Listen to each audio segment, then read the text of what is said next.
Fascinés par la culture et l'histoire de leur pays d'origine, un groupe de jeunes Vietnamiens d'Australie ont reconstitué des costumes royaux vietnamiens au XVe siècle et la cérémonie de sacre de la reine mère de la dynastie des Lê Sơ, 1428-1527.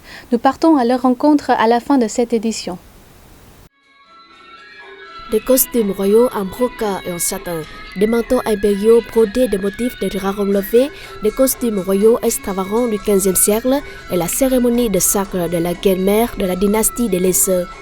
Pour les jeunes Vietnamiens d'Australie, membres de l'organisation à but non lucratif Vietnam Centre, créée en mars 2017, autant que la langue ou l'écriture, les costumes véhiculent l'histoire, la culture et reflètent l'identité nationale. Winnie par la même passion pour la culture riche et ancienne du Vietnam, Lê Ngọc Linh, Nguyễn Ngọc Phương Đông et Nguyễn Anh Vũ ont lancé le premier projet culturel baptisé Tisser un royaume. Objectif, mettre en lumière des costumes royaux vietnamiens du XVe siècle et la cérémonie de sacre de la reine mère de la dynastie des Lê Sơ.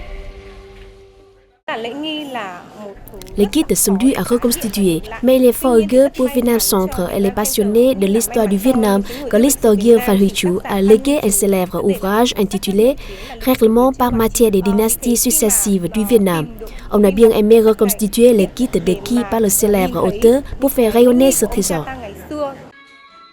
De fil en aiguille, ils se sont mis à l'œuvre. Soucieux de reproduire à l'identique les costumes, ces jeunes ont scruté de nombreux objets conservés dans des musées, des temples et d'autres sanctuaires religieux, et consulté plusieurs chercheurs comme Trần Quang Đức, auteur de l'ouvrage Un millénaire de chapeaux et de robes. La reconstitution des vêtements impériaux leur a donné du fil à retordre.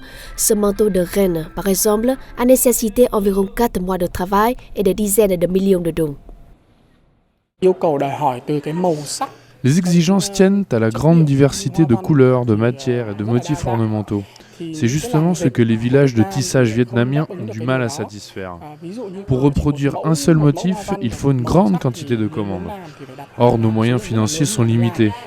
On doit donc recourir aux matières premières sud-coréennes disponibles et à prix abordable. Recréer des costumes royaux pour présenter de manière attractive la culture vietnamienne aux Vietnamiens résidant à l'étranger et aux étrangers. Le projet Tisser un royaume est apprécié des experts. Présenté à Hanoï au début de cette année, nous devrions voir ce projet d'un œil indulgent et encourageant au lieu de chercher les imperfections.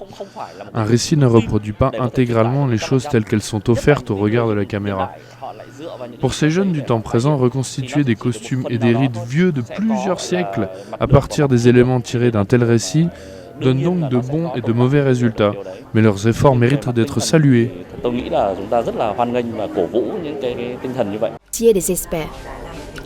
Présenté à Hanoï au début de cette année, Tisser un royaume a été bien accueilli par le public. Vietnam Centre ne compte pas s'arrêter en si bon chemin. Il ambitionne de présenter dans d'autres villes du monde d'autres valeurs traditionnelles de la culture vietnamienne sur les plans non seulement vestimentaires, mais aussi coutumiers et architecturaux.